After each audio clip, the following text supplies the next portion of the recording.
Здраво, мили мои милилиновци! Зрно по зрно, оризот се жнее. Вистина е, не е лага, не е. Ова ве асоцирали на нешто, мили мои милилиновци? Ајде, од ова што сега ви го кажав, погодете која е нашата денешна тема. Точно така, денес ние ќе зборуваме за символот на нашиот град Кочани, за нашето бело злато, оризот. И ќе дознаеме се за оризот, за неговото минато, за тоа како се одгледува и многу други работи. Ајде да почнеме.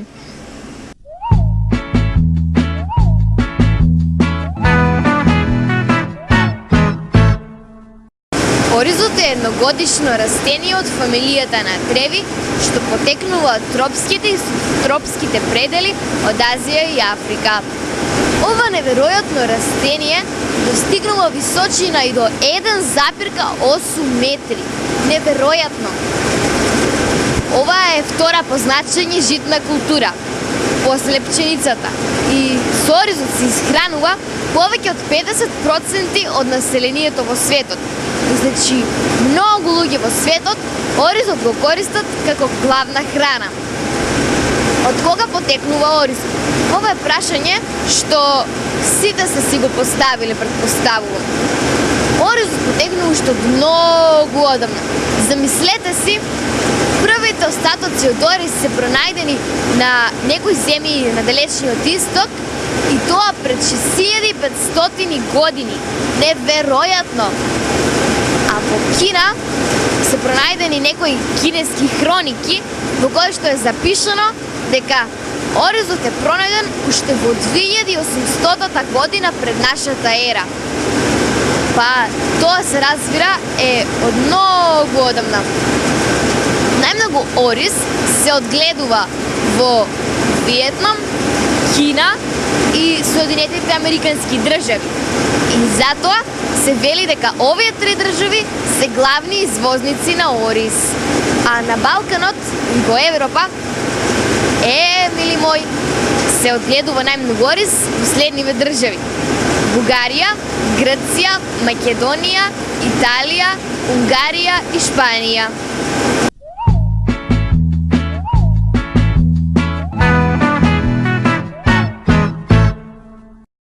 Зошто му се дава толку големо значење на оризот како храна? Оризот е извонредно хранлив. Има само 360 калории во 100 грам. А со што е богат? Богат е со витамини. И тоа содржи витамин Е во ракулците и скоро сите витамини од групата Б. Сиромашен е со масти, но богат е со скроп, па затоа е лесно сварлив. Богат е и со минерали. Најмногу има фосфор и калиум, а нешто помалку калциум, манган, железо, бакар, цинк, сулфур.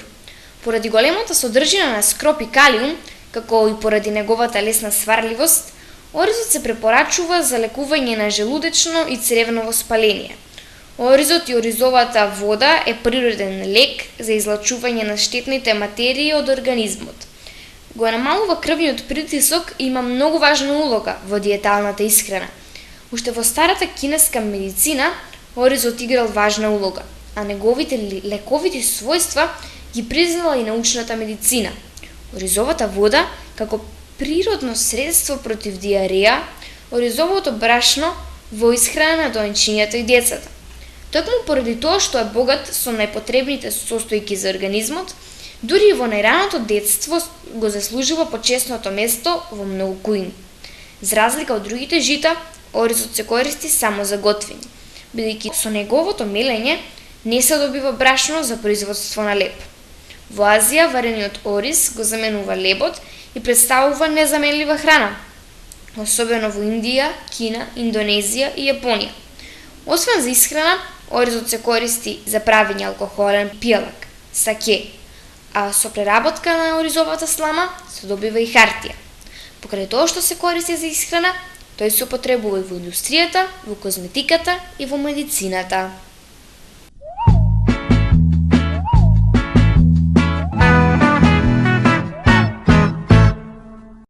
Вегетациониот период на оризот трае од 134 до 143 денови.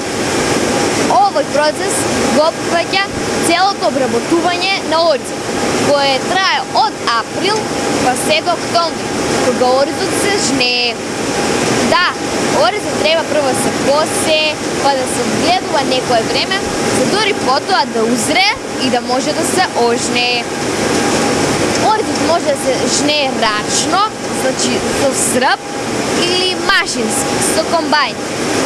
А поминатото многу било интересно тоа што секоја постапка за одгледување на оризот била проследена со најразлични молитви, благослови и традиционални обичаи. Значи, луѓето го искористувале секој погоден момент да кажат некој благослов за подобар род, побогата нива, добро здравје и слично.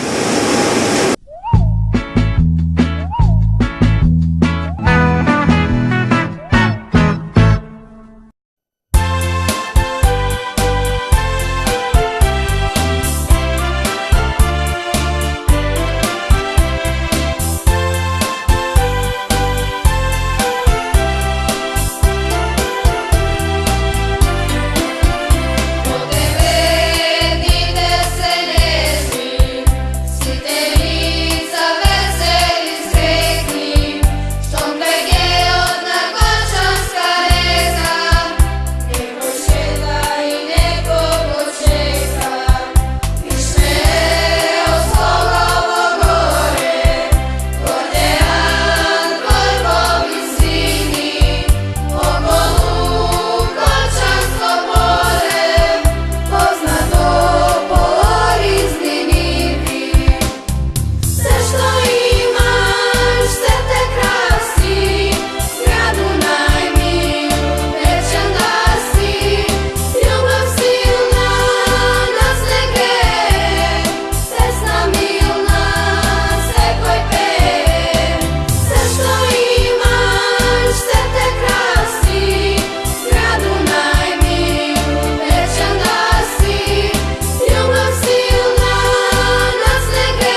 Верувам дека сите сте слушнале за интегрален ориз. Тоа е оризот што го користиме онаков како што ни го дала природата. Значи суров. Но дали сте знаеле дека постојат околу 1000 видови на ориз? Тоа е неверојатно. И во трговската мрежа може да се најдат најразлични видови на ориз. Бел, интегрален, кафе, ориз. И од тоа каков ќе биде оризот зависи од како е излупена арпата. Што е тоа арпа? Интегрален ориз, бел ориз. Овие поими не се толку познати за вас, нели?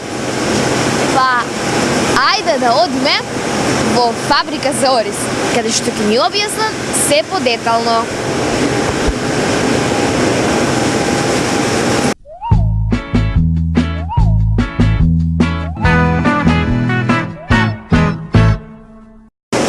Се наоѓаме во фабриката за ориз БМФ Зрновци и ќе поразговараме со Маријан Ангел, управител на оваа фабрика. Добар ден. Добар ден. Објаснете ни најпрво што му се прави на оризот во вашата фабрика. Значи во нашата фабрика го преработуваме од оризова арпа во бел ориз. Прочистуваме, селектираме и како краен производ го пакуваме. Тука за нас моментално се наоѓа машината за оптичко селектирање на белиот ориз и тоа е крајниот продукт од оризовата арпа што излегува. А зашто служат другите машини? Другите машини служат за тргање на нечистотиите, на лушпата, на различни примеси што има во оризовата арпа. А што е тоа арпа? Арпата е производот што го добиваме, значи од нива кога се донесе суровината за преработката е оризова арпа, значи. А како се обработува, чисти арпата и доаѓа во состојба на бел ориз како што ние го ручкаме? Да.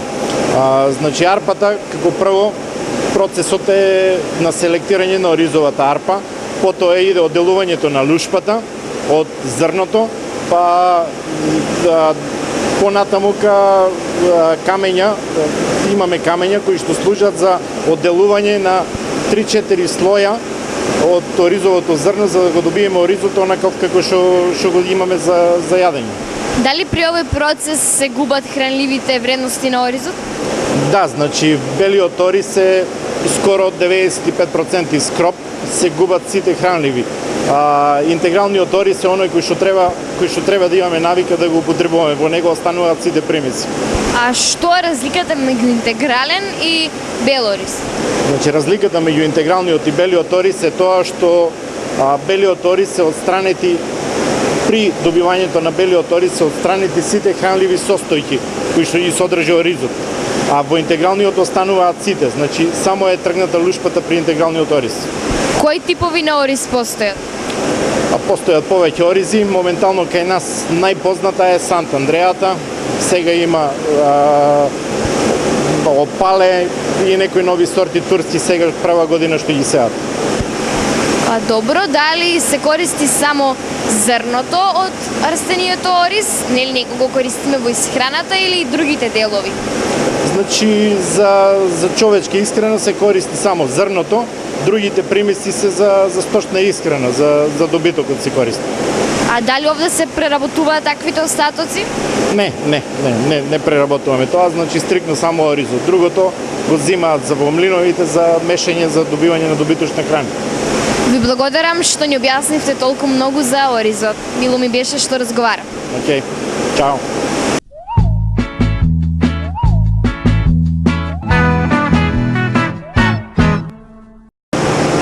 Мили мои, дојде време да се одјавим.